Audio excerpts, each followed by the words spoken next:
இப்படி நெருக்கடியில் இருக்கிறீங்களா? உங்களுக்கு தான் ஆவியானவர்.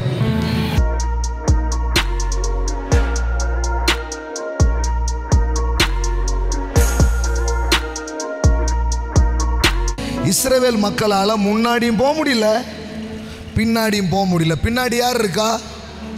பார்வோன். போகவே முடியாது. முன்னாடி கடக்கவே முடியாது. இப்படி நெருக்கடியில் இருக்கிறீங்களா? உங்களுக்கு தான் ஆவியானவர்.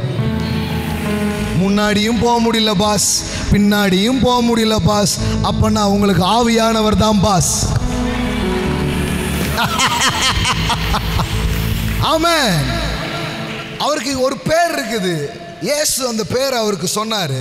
என்ன பேர் தெரியுமா? தமிழில் எப்படி வருது தெரியுமா? தேற்றவாளன் அப்படின்னு வருது.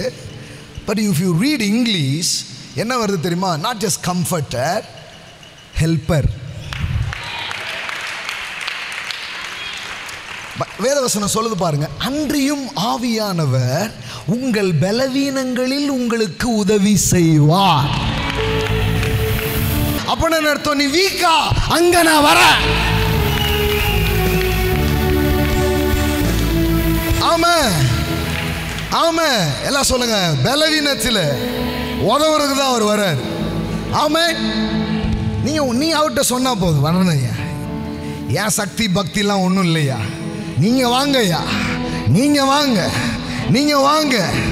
ஏமா போட்டிங்களா? ரோமன் 8:26 எல்லாம் சொல்லுங்க. அந்தபடியே ஆவியானவரும் நமது பலவீனங்களில் நமக்கு உதவி செய்கிறார்.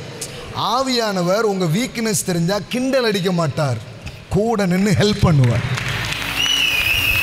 That's a Holy Spirit. That's a Holy Spirit. He is a helper. நீங்க எதிலாவது மாட்டிட்டு இருக்கிறீங்களா? அவர் உங்களை தூக்குவார். அவர் உங்களை தூக்குவார்.